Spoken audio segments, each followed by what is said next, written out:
আসসালামু আলাইকুম রহমতুল্লাহি ওয়াবারাকাতু। আজকে আপনাদের সাথে এই মজার রসগোল্লা রেসিপি শেয়ার করব। তো চলেন তাহলে বিসমিল্লাহ বলে শুরু করি। আমি প্রথমে নিয়েছি 2 কেজি দুধ, তার মধ্যে 4টা লেবু নিয়েছি এই সাইজের। তো লেবু রসগুলো নিয়ে তার সাথে অল্প পানি অ্যাড করেছি। এরপরে দুধটা নামিয়ে কিছুক্ষণ ঠান্ডা করে তারপরে কিন্তু আমি এখানে অল্প অল্প করে লেবু রসটা অ্যাড করেছি, মানে পানি মিশানো লেবু রসটা। আর আপনাদেরকে লেবুটা দেখাতে দেখাতে আমার দুধ কিন্তু কিছুটা পড়ে গেছে।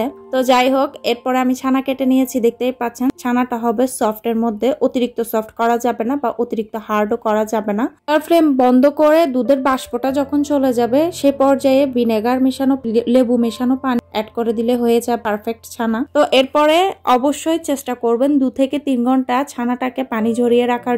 আমি কিন্তু পারিনি, আমার হাতে সময় ছিল না, জাস্ট আমি 20 মিনিট মতো পানি ঝরিয়ে নিই। এরপরে আমি টিস্যু দিয়ে ভালো করে এক্সট্রা পানি ভালো করে মুছে নিয়েছি।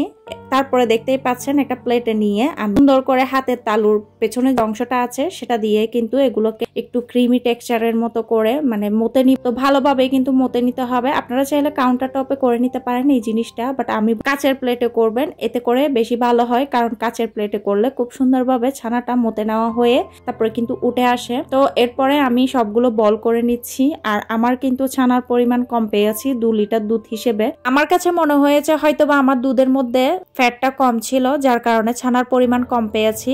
তো এটা কিন্তু একদম ফ্রেশ গরুর দুধ ছিল, বাট তাও কেন ছানা কম পেলাম জানি না। আবার আমি কিন্তু ফ্রিজে অনেকদিন রেখেছি দুধগুলো, মানে 2-3 মাস হবে। এরপরে কিন্তু মিষ্টি বানাচ্ছি, হয়তোবা সে কারণেও এটা হতে পারে। তো যাই হোক, এরপরে মিষ্টিগুলো কুক করার জন্য আমি এখানে শিরা তৈরি করে নিচ্ছি। এখানে আমি 1 কাপ চিনি দিয়েছি, এরপরে সেম কাপ মেপে 2.5 কাপ পানি দিয়েছি। তো এরপরে আমি এখানে অল্প করে রোজ ওয়াটার দিয়েছি একটা সুন্দর সুগন্ধের জন্য। এটা না দিলে চলবে, জাস্ট অপশনাল। আপনারা চাইলে এখানে 2টা এলাচ দিতে পারেন, এতে করেও হবে, বা না দিলেও সমস্যা নেই। এরপরে 2 চিমটি মতন আমি দিয়েছি হচ্ছে জাফরান। তো এরপরে ভালোভাবে শিরার মধ্যে বলক উঠে গেছে, দেখতেই পাচ্ছেন। কোনো প্রকার একটা দুটা শিরার প্রয়োজন নেই। তো শিরার মধ্যে বলক উঠে গেলে তারপরে কিন্তু আমি মিষ্টিগুলো আবার একটু গোল গোল করে দিয়ে দিয়েছি।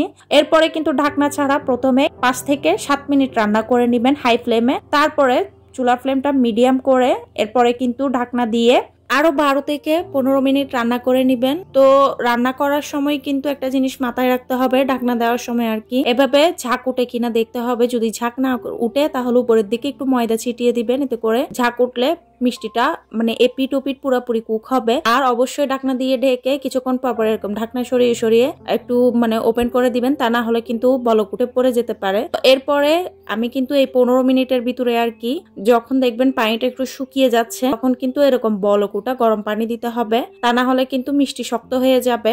আর শিরাটা যদি শুকিয়ে যায় আর কি, তাহলে কিন্তু অবশ্যই পানি অ্যাড করতে হবে। তো আমি 2বার পানি অ্যাড করেছি এর ভেতরে। তো টোটাল ঘড়ি ধরা 20 মিনিট রান্না করলে কিন্তু মিষ্টিটা হয়ে যাবে। 20 মিনিট পরে আপনারাই দেখতে পাবেন যে মিষ্টিটা একটু ভার হয়ে আসছে। আর সেটা যদি বুঝতে না পারেন তাহলে একটা গ্লাসে পানি নিয়ে একটা মিষ্টি দিয়ে দেখবেন, যদি দেখেন মিষ্টিটা ডুবে গেছে তাহলে মনে করবেন মিষ্টিটা পারফেক্টলি তৈরি হয়ে গেছে। তো আমার মিষ্টিগুলো একটু চ্যাপ্টা হয়ে গেছে, কারণ হচ্ছে আমার ছানাটা একটু নরম হয়ে গিয়েছিল। আর দ্বিতীয়ত হচ্ছে আমার দুধটা পুরনো ছিল, সে কারণে আপনারা ফ্রেশ দুধ দিয়ে তৈরি করবেন, এতে করে দেখবেন পারফেক্ট হবে।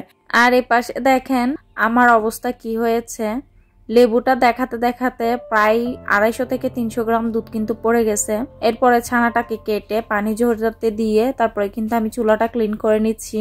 আর সত্যি বলতে চুলা যদি যে কোনো তরকারি হোক বা দুধ হোক বা চা হোক যাই পড়ে না কেন, সাথে সাথে গরম অবস্থাতে পানি ঢেলে দিবেন, তা না হলে কিন্তু সেটা ওয়াশ না করে আপনারা যদি আবারও সেটা জ্বালিয়ে রান্না করতে যান তাহলে কিন্তু এটা একদম মানে পুড়ে লেগে যাবে, তখন কিন্তু তোলা অনেক মুশকিল হয়ে যায়, অনেক সময় তো উঠেই না।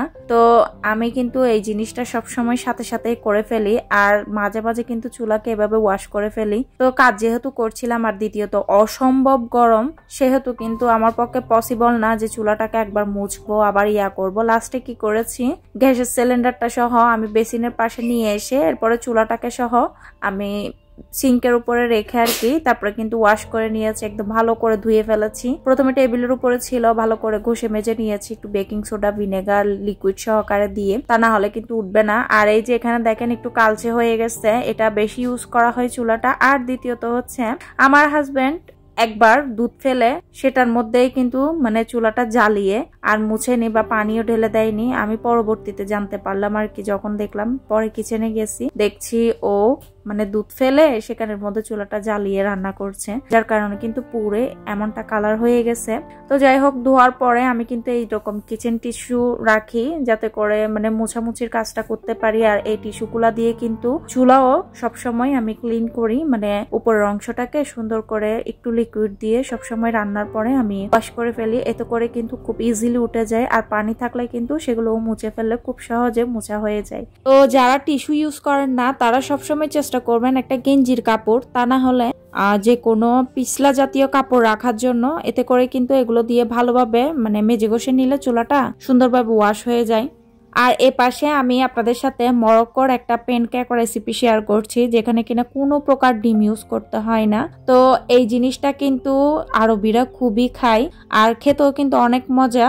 আমি আসলে ডিটেলসের রেসিপিটা আর ভিডিও করিনি, একটু বলে দিই তাহলে বুঝতে পারবেন। আমি সুজি নিয়েছি 1 কাপ মতো, আর 1/4 কাপ মতো নিয়েছি ময়দা, তার সাথে অল্প চিনি, একটু করে লবণ, আর দিয়েছি কুসুম গরম পানি বা দুধ দিতে পারেন, আমি দুধ দিয়েছি। তো এগুলো দিয়ে সুন্দর করে ব্লেন্ড করে নিয়েছি। এরপরে ব্লেন্ড করা হয়ে গেলে তারপরে কিন্তু আমি সেখানে অ্যাড করে দিয়েছি 1/4 টিস্পুন মতো বেকিং সোডা, তার সাথে দিয়েছি খুবই অল্প পরিমাণের ভিনেগার, অ্যাক্টিভ করে তারপর মিক্স করে নিয়েছি। আপনারা চাইলে কিন্তু ইস্ট সহকারে দিয়ে ব্লেন্ড করে নিতে পারেন। তারপরে তো দেখলেন প্যানের মধ্যে দিয়ে আমি কুক করে নিয়েছি, খুব সুন্দরভাবে কিন্তু হয়ে গেছে। সেগুলো কিন্তু মধুর সাথে খাওয়া হয়। আপনারা চাইলে কিন্তু চিনিটা স্কিপ করে যে কোনো মাংসের সাথেও খেতে পারবেন। পাতলা করে বানালে খোলাজা পিঠার মতো হয়, আর যদি একটু মোটা করে বানান তাহলে প্যানকেকের মতোই হয়। খেতে কিন্তু বেশ দারুণ ছিল।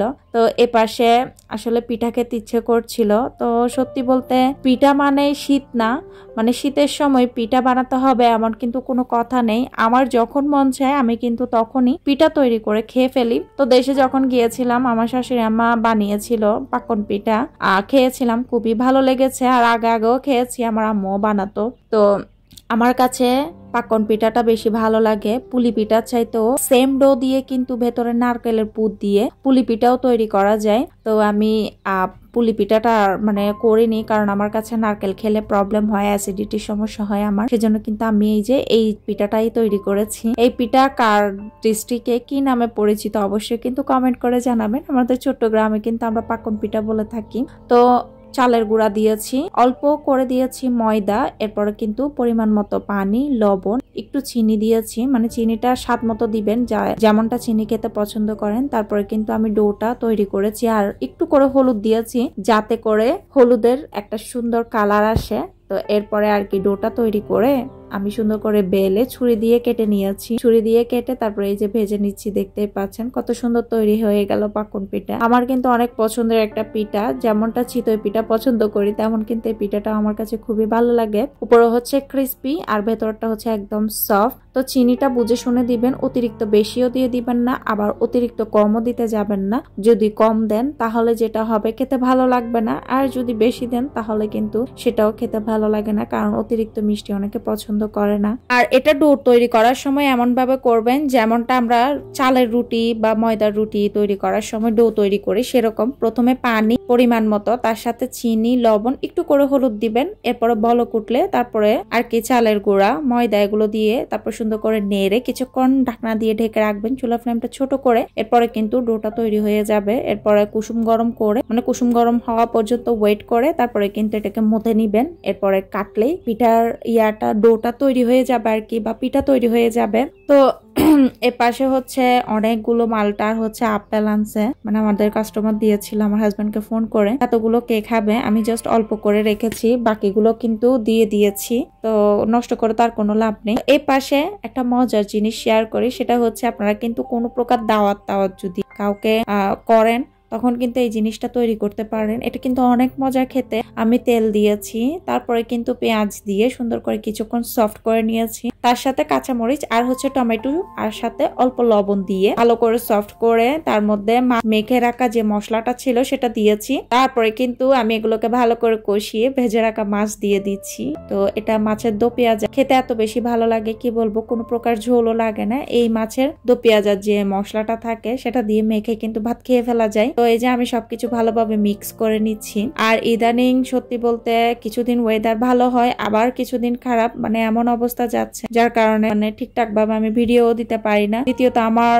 একটু অসুস্থতাও যাচ্ছে, তার সাথে আমার ছেলেও অসুস্থ, ওর একটার পর একটা দেখছি ইদানিং মানে অসুস্থতা লেগে আছে। আর আমার তো অসুস্থ আছে, কি বলবো, ছাড়ছে না। সত্যি বলতে গরমকাল আসলে বেশি মানে অসুস্থতা আমার বেড়ে যায়। তো যাই হোক, ছেলের জন্য সবাই দোয়া করবেন। আর দ্বিতীয়ত কি জানেন, এই দেশের মাশাআল্লাহ মেডিসিন গুলো অনেক ভালো, মেডিসিন খেলে ঠিক হয়ে যায়, কিন্তু মেডিসিনের যেমন দাম সেরকম একবার ডাক্তার দেখাতে গেলেও কিন্তু সেরকম দাম। দূরে গেলে তো কমপক্ষে 15-20 হাজার টাকা লাগে কোনো টেস্ট করালে, আর নর্মালি কিন্তু 5-6 হাজার টাকার নিচে কিন্তু ডক্টর দেখানো যায় না। তো কিছু করার নাই, অসুস্থ হলে ডক্টর তো দেখাতেই হবে, তাই না? আমরা বাবা মেডিসিন খেয়ে ঠিক হতে পারি, বাট ও যেহেতু বাচ্চাকে কিন্তু যেমন সেমন তার ওষুধ খাওয়ানো যায় না। তো এই যে মেডিসিন গুলো আনা হয়েছে, এই যে যেটা রেড কালারের দেখতে পাচ্ছেন সেটার হচ্ছে মলমটা এর আগে দিয়েছিল, জিভের মধ্যে সমস্যা হয়েছে, এরপর হচ্ছে রক্ত শূন্যতা ছিল, তারপরে এই বাকি দুটো মেডিসিন দিয়েছিল হচ্ছে ওর মানে পেটে গ্যাস আর হচ্ছে খাবার খেতে চায় না সেজন্য আর কি। তো কথা বলতে বলতে ভিডিও শেষ প্রান্ত চলে এসেছি। ভিডিও ভালো লাগলে প্লিজ যারা নতুন চ্যানেলটা সাবস্ক্রাইব করতে ভুলবেন না, আর সবাইকে অনুরোধ করবো প্লিজ লাইক না করলে একটি লাইক করে দিবেন। সেই সাথে ভিডিও কেমন লাগলো কমেন্টস করে জানাবেন। তো আজকের মতো বিদায় নিচ্ছি, সবাই ভালো থাকবেন, টাটা, আল্লাহ হাফেজ, থ্যাঙ্কস ফর ওয়াচিং।